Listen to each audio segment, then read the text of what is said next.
इतिहास को हम याद रखते हैं। पहले राजा महाराजा दूसरे देश के राजा को पत्र लिखकर अपने दूत द्वारा भेजा करते थे। फिर धीरे धीरे दूरसंचार और डाक द्वारा संदेश दिया जाया करता था। आजकल मोबाइल युग में ज़माना इतना तेज हो गया है कि पत्र लिखने की ज़रूरत ही नहीं रही। आज हम उल्लेख करेंगे जिसको पढ़ने में पत्र लिखने वालों की गुणवत्ता का पता चलता है। घनश्याम दास जी बिड़ला का अपने पुत्र बसंत कुमार जी बिड़ला के नाम 1934 में लिखा एक अत्यंत प्रेरक पत्र जो हर एक को ज़रूर पढ़ना चाहिए। बसंत, यह जो लिखता हूँ उसे बड़े होकर और बूढ़े होकर भी पढ़ना। अपने अनुभव की बात कहता हूँ। संसार में मनुष्य जन्म दुर्लभ है और जन्म पाकर जिसने शरीर का दुरुपयोग किया वह पशु है। तुम्हारे पास धन है, तंदुरुस्ती है, अच्छे साधन हैं, उनको सेवा के लिए उपयोग किया तब तो साधन सफल है, अन्यथा वे शैतान के औजार हैं। तुम इन बातों का ध्यान रखना। धन का मौज शौक में कभी उपयोग ना करना। ऐसा नहीं कि धन सदा रहेगा, इसीलिए जितने दिन पास में है उसका उपयोग सेवा के लिए करो। अपने ऊपर कम से कम खर्च करो, बाकी जन कल्याण और दुखियों का दुख दूर करने में व्यय करो। धन शक्ति है, इस शक्ति के नशे में किसी के साथ अन्याय हो जाना संभव है। इसका ध्यान रखो कि अपने धन का उपयोग में किसी पर अन्याय ना हो। अपनी संतान के लिए भी यह उपदेश छोड़कर जाओ।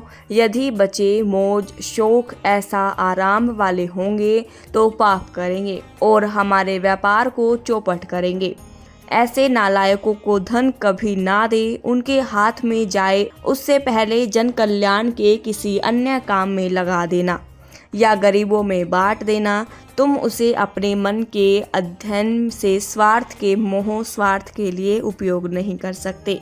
हम भाइयों ने अपार मेहनत से व्यापार को बढ़ाया है तो यह समझ कर ही धन का सदुपयोग करेंगे। भगवान को कभी ना भूलना, वह अच्छी बुद्धि देता है। इंद्रियों को काबू में रखना वरना वह तुम्हें डुबो देंगी। नित्य नियम से व्यायाम योग करना, स्वस्थ ही सबसे बड़ी संपत्ति है। स्वास्थ्य से कार्य में कुशलता आती है, कुशलता से कार्य सिद्धि में समृद्धि आती है। सुख समृद्धि के लिए स्वास्थ्य पहली शर्त है।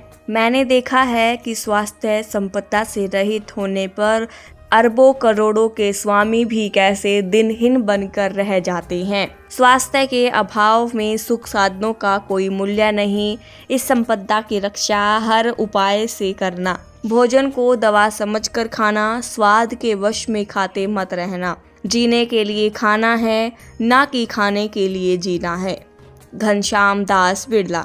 इस पत्र को इतिहास का आदर्श पत्र माना गया है। ऐसे ही अब्राहम लिंकन का शिक्षक के नाम पत्र आओ देखते हैं उन्होंने क्या लिखा है। यह पत्र उन्होंने अपने बेटे के स्कूल के शिक्षक को लिखा था। आओ जाने क्या लिखा है। सम्मानीय सर, मैं जानता हूँ कि इस दुनिया के सारे लोग अच्छे और सच्चे नहीं हैं। यह बात मेरे बेटे को भी सिखानी होगी, पर मैं चाहता हूँ कि आप उसे यह बताएं कि बुरे आदमी के पास भी अच्छा हृदय होता है। स्वार्थी ना तो मैं भी अच्छा लीडर बनने की क्षमता होती है। मैं चाहता हूँ कि आप उसे सिखाएं हर दुश्मन में दोस्त बनने की संभावना होती है। यह बातें सीखने में उसे थोड़ा समय लगेगा, पर आप उसे सिखाइए कि मेहनत में कमाया गया $1 सड़क पर मिलने वाले $5 के नोट से कीमती होता है। आप उसे बताइएगा कि दूसरों से जलन की भावना मन में ना लाए, साथ ही यह भी खुलकर हंसते हुए शालीनता बरतना कितना ज़रूरी है। मुझे उम्मीद है आप उसे बताएंगे कि दूसरों को धमकाना और डराना अच्छी बात नहीं है।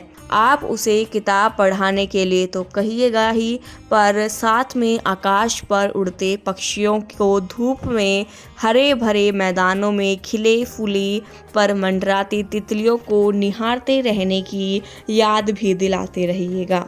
ये बातें उसके ज़्यादा काम आएंगी। स्कूल के दिनों में ही उसे यह बात भी सिखानी होगी कि नकल करके पास होने से फेल होना अच्छा है।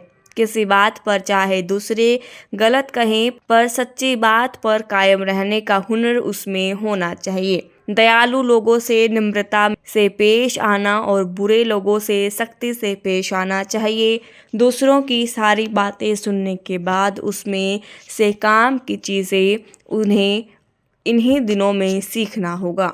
आप उसे बताना मत भूलिएगा कि उसकी उदासी को किस तरह प्रसन्नता में बदला जा सकता है, और उसे यह भी बताइएगा कि कभी रोने का मन करे तो इसमें शर्म बिल्कुल ना करे।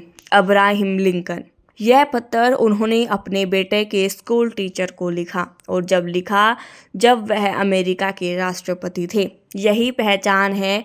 लिखने को पत्र को लिखना इतना आसान काम नहीं है।